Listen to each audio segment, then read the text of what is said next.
তুমি গোসল করতেছিল, তোমার পরনে কিচ্ছু ছিল না, সে এলো পরপুরুষ, তুমি কেন তার ফোন ধরলা? কে ফোন দিছে? তুমি কোথায় ছিলা? আমি বিয়ে করছি আমার মা আব্বার পছন্দের মেয়েকে। আমার বিয়ে হয়েছে 2008-এ। আমি 14 বছর বাড়িতে ছিলাম আমার এই 17 বছর বিয়ের বয়সে। আমার বউর জীবনে অনেক কষ্ট করছে আমার সংসারে। আমার বউরে আমি অন্তত বেশি ভালোবাসতাম, আমার জীবনের চাইতে তারা বেশি ভালোবাসতাম। এবং আমার ওয়াইফে এই সংসার, আমার ভাঙ্গা সংসার ছিল, ছোট্ট একটা কুড়ে ঘর ছিল। এই ঘর করতে করতে আমার স্বামী স্ত্রী মিলে আমরা এই ঘরটা করছি বড় করে। বড় দালান করেছেন। আমি এখন বিদেশ ছিলাম 2.5 বছরের মতন, সৌদি আরব ছিলাম। আমি বিদেশে সব কিছু আমার ভালো চলতেছিল। আমার 4 ছেলে, 3 ছেলে 1 মেয়ে, সংসারে মতন চলতেছিল। 1 বছর সুন্দর মতন আমার সংসার চলছিল। আমার কাছে যা চাইতো আমি তাই দিতাম। আমার মেয়ের ওই ছেলের সাথে সম্পর্ক করছে, করার পরে দেখছে মানুষেও বলা বলি করতেছে। ওঠার পরে আমার মেয়ের বিয়ে ঠিক করছে। ওই মেয়ের যে ছেলের সাথে রিলেশন গেছে, সে আমার মেয়ের জামাই বানাইতে যায়, সে ছেলের সাথে রিলেশন করে ফেলাইছে নিজেই। কিন্তু তারপর আমি জানতাম না সে যে একটা ছেলের সাথে রিলেশনে চলে গেছে। প্রায় সময় বিদেশ থাকতে ওই ছেলের সাথে দেখা করতো। সে এক পর্যায়ে আমি ফোন দিলে ফোন ধরতো না, ফোন দিলে কইতো যে আমি বিজি আছি, আমি পরে ফোন দেবো, আর ফোন দিত না। তখন আমি তারে বলছিলাম যে ঈদের দিন দেখো, আমি ঈদের দিন আমি ফোন দেবো, আমার জন্য ঈদ নাই, আমরা বিদেশি প্রবাসী, আমরা এতিমের মতন পড়ে থাকি, তোমরা একটু সাহায্য করতে থাকলে, ছেলে সন্তান সাহায্য করতে থাকলে আমরা একটু ঈদটা দেখতে এলে আমাকে একটু মনটা শান্তি হয়। আমি ঈদের দিন তারে ফোন দিয়েছি, সে ফোন ধরে না। পরে ফোন ধরছে, ধরার পর আমি বলছি কেন ফোন ধরে না কেন? তখন আমার ওয়াইফে গোসল করতেছে বাথরুমে। তখন আমি আমার ওয়াইফের ফোন দিছি, ধরার পরে আমার ওয়াইফের 10 সেকেন্ড পরে আমার ওয়াইফের একটা কল বাজে উঠে, আমার কলটা কাটিয়ে দিয়ে ফোনটা ধরে, আর একটা যে ফোন সেই ফোনটা ধরে। পরে আবার আমি কাটিয়ে দিয়ে আবার ফোন দিছি, আবার একই টাইমে ওই ফোনটা আবার বাজছে, আবার আমারটা কেটে দিয়ে আবার ওই ছেলের ফোনটা ধরছে। এরকম 3বার ধরছিল। 3বার ধরার পরে আমি কই থাক, আমি সে আসলে আমি তার সাথে ফ্রি হয়ে কথা বলবো। যখন সে আসার পর আমি তারে জিজ্ঞাসি যে আমার ফোনটা কাটছো কেন বারবার, কি সমস্যা? সে আমার বলছে SMS আইছে। তা আমি বলছি SMS কোনটা, কল কোনটা, সেটাও তো আমি বুঝি। পরে বলতেছে তোমার মেয়ের বান্ধবী ফোন দিছে। আমি বলছি আমার মেয়ের বান্ধবী ফোন দেয় নাই, তুমি সত্যি করে বলো কে ফোন দিছে। পরে তুমি কি আমার সন্দেহ করতেছো? তুমি আমার সন্দেহ করতেছো? আমি বলছি না, আমি সন্দেহ কিছু না, আমি তোমার কেন সন্দেহ করবো? তোমার বলছি কে ফোন দিছে, সত্যি করে বলো। সে বলতেছে ফোন দিছে, অডিও কল দিছে ফোন। আমি বলছি অডিও কল দিছে না ভিডিও কল দিছে, আমি তো তোমাকে এটা জিজ্ঞাসা নাই। তুমি কোথায় ছিলা? তুমি গোসল করতেছিল, তোমার পরনে কিচ্ছু ছিল না, সে এলো পরপুরুষ, তুমি কেন তার ফোন ধরলা? সে এটা নিয়ে আমার লগে বিপদ ঝগড়া করার পরে তারে আমি অনেক বুঝাইছি, দেখ আমাকে 4টা বাচ্চাকে দিয়ে থাকায় পড়ে থাক, আমার মেয়ের বিয়ের বয়স হইব তখন আমরা বিয়ে দেবো, এখন আমার মেয়ের বয়স হয় নাই। তুই যেটা করতেছস, তুই ছেলের সাথে 24 ঘন্টা কথা বলতেছস, কিন্তু আমার ফোন তুই ঠিক মতন ধরতেছস না। পরে সে আমার বুঝানোর পরে সেই দিনই চলে গেছে সে বাড়ির থেকে, তার মোবাইলে কল ঢুকে না। পরে বহুত কষ্টে লাইনে পাইছি, ঢুকার পরে তারপর আমি আনছি বাড়িতে, তারে বাচ্চার দিকে তাকায়। তার 20 দিন পরে আবার চলে গেছে সে। 20 দিন পরে যাওয়ার পরে আমি তারপরও লই আইছি, বাড়িতে চলে আইছি। তার জন্য আমি সব কিছু ফালাই চলে আইছি যে আমার বউ বাচ্চা জানি সুখে থাকে। এই খবর পাওয়ার সাথে সাথে আপনি সৌদি আরব থেকে চলে আইছি। পরে আমার বউকে আমি বুঝাইছি যে এটাই ভবিষ্যৎ না। এসে আপনি বাসায় পেয়েছিলেন? এসে আমি আমার শ্বশুর বাড়িতে পাইছি, আমার বাড়িতে বাসি নাই। পরে আমার শ্বশুর বাড়ি থেকে আমি বুঝা টুজা আনছি। আনার পরে আমার ওয়াইফের সুন্দর মতন 1 মাস চলছে আমার সাথে। 1 মাস চলার পরে আমার মার সাথে, আমার ছেলের সাথে, আমার সাথে সবার সাথে হাসি খুশি চলছিল। এমন সময় আমার কথা বলছে, বিদেশ থাকতে আমি কথাটা বলছিলাম যে দেখো তোমার খুব চিন্তিত লাগে, তোমার কী সমস্যা?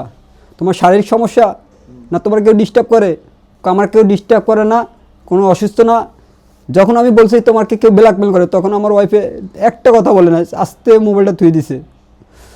পরে এই কথা আমাকে এই 1 মাসের ভিতরে আমার লগে যখন সম্পর্ক ছিল, তখন আমার জিজ্ঞাসা যে মেহেদুর আব্বু, তুমি যে এই কথাটা বলছো, এই কথাটার মানেটা কি? তা আমি বললাম ব্ল্যাকমেলিং যেটা আমি বললাম তাকে, দেখো আজকে আমি তোমার স্বামী, আমি ধরো তোমার স্বামী না, একটা পরপুরুষ। ধরো তোমার কোনো ভিডিও অথবা তোমার কোনো ডকুমেন্টস যদি আমার থেকে থাকে, তোমার থেকে আমি ব্ল্যাকমেল করতেছি, ওইটারে কয় ব্ল্যাকমেলিং। তো আমার ওয়াইফে কাঁদছে। আমার ওয়াইফের আমি যথেষ্ট চেষ্টা করছি। আপনার এই কথা শুনে সে কান্নাকাটি করেছে, মানে তার এরকম কোনো ব্যাপার ছিল? ছিল। ওই ছেলে আমার ওয়াইফের ব্ল্যাকমেলই করতেছে এবং আমার যত টাকা পয়সা সব ওই ছেলে খাচ্ছে। পরে আমার ওয়াইফে একটা তো কইছে, আমার মেজো ছেলের বুকে নিয়ে খালি কাঁদছে, মানে প্রকাশ করতে পারছে না। ওই ছেলে এমনভাবে তারা ব্ল্যাকমেল করে রাখছে।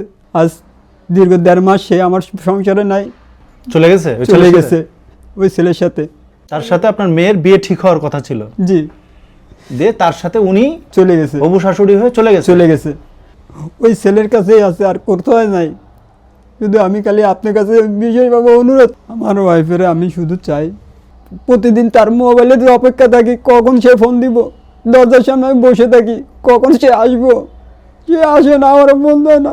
এখন সে নিখোঁজ, নিখোঁজ, কোনো খোঁজ খবর নাই। কোনো খোঁজ খবর নাই। টাকা পয়সা নিয়ে গেছে, স্বর্ণ টাকা পয়সা নিয়ে গেছে।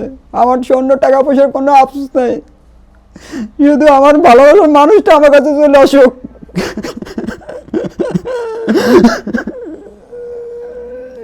আমার ভালোবাসার মানুষ চলে আসুক সে আমার কাছে, আমি তার জন্য অপেক্ষায় থাকবো। সে আমার জন্য তার দরজা খোলা, কোনো কাজ কাম করে খালি দরজার দিকে চায় থাকতাম। আমার ওয়াইফের জন্য খালি কোন সময় আসবে, সে কোন সময় আমার ফোন দিবে, একটা বার আমার ফোন দেয় নাই।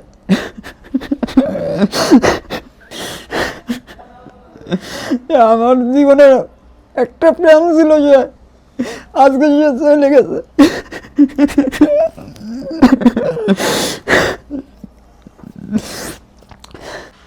সে আমার মনের একটা অন্তর ছিল, সে আমার মনের কলিজা ছিল, সে চলে গেছে আমার বেলায়।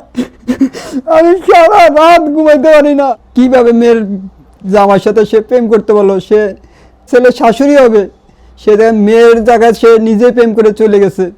আপনার কথা যদি সত্য হয়ে থাকে, জি, তো এই ওয়াইফ নিয়ে আপনি কি করবেন? সে আমার সব, সে আমার কলিজা। আমি তার ছাড়া, আমার কোনো কিছু ভালো লাগে না তার ছাড়া। আমি আইনের কাছে বিচার চাই, ছেলের আইনের কাছে, আর কিছু না। আপনি কি মামলা করেছেন? জি, পরে আমার ঠিকানা পাইছি, ছেলের ঠিকানা পাইছি। আপনার ছেলেরা আটকা ছেলের মোবাইল তো সব ডিলিট করেন, সব আমার ঠিক ওয়াইফ ঘরে চলে আসবে, সব ঠিক হয়ে যাবে। যখন আমার ওয়াইফের মন মানসিকতা আমি দেখছি, তখন আমি বুঝি যে ওয়াইফে আমার ছাড়া এক মুহূর্ত ঘুমাইতো না, এক মুহূর্ত খাইতো না। আমার একটু দেরি হলে আমার ওয়াইফে পাগল হয়ে যেত। আমি আমার ওয়াইফের জন্য এরকম পাগল ছিলাম। আজ একটা মাস হয়ে গেছে, আমার ওয়াইফে একটা বারের জন্য আমার ফোন দেয় নাই। সে সিম চেঞ্জ করে বলাইছে। আমি দরজার সামনে বসে থাকি, কখন আসবো, ঘরে ভালো লাগে না, রাস্তায় ভালো লাগে না, খালি তার দিকে ওদিকে তাকাই কখন আমার স্ত্রী আসবে। কতক্ষণ পর পরে সন্তান করে দিকে। সন্তানরা কোথায়?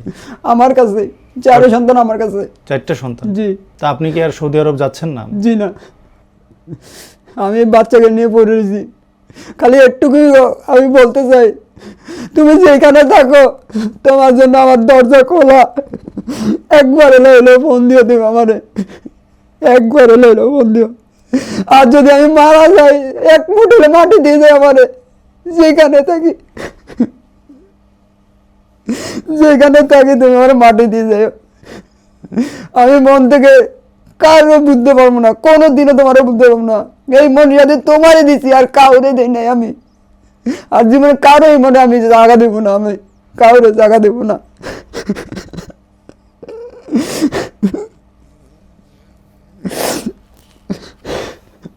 খালি একটুকু বলার আমার ওয়াইফের কাছে, তুমি যেখানে থাকো তুমি আমার কাছে একবার হলে চলে আসো। তোমার যত কষ্ট থাক, আমি তোমার পাশে আছি, পাশে থাকবো। তুমি হলে চলে আসো আমার কাছে। আমার 4টা বাচ্চার দিকে তাকায় তুমি চলে আসো। তোমার কাছে একটুকু আমার অনুরোধ, তুমি চলে আসো।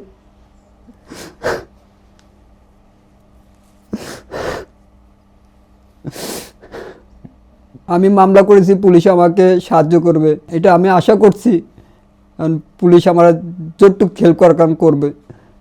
আমি আইনের আশ্রয় রয়েছি, আইনে আমার ভরসা দিবে।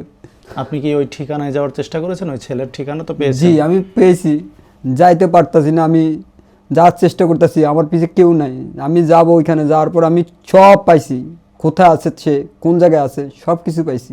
খালি আমি যাইতে পারছি না। আমার এখানে যদি কেউ থাকতো, এইটা আমার এক জেলা না, এটা আরেক জেলা। আমার জেলা হলে একটা কথা ছিল, আরেক জেলা। এখন আমি ওই সাহসটা পাচ্ছি না। আমি ভুল তাকে মাফ করে দিছি, ভুল স্বীকার করছি, আমি মাফ করে দিছি। আমার ওয়াইফে বলছে যে আমি বিরাট বড় একটা অন্যায় করছি। তারপর আমি বলছি সব অন্যায় তোরা মাফ করে দিছি, আমি সব অন্যায় তাকে মাফ করে দিছি।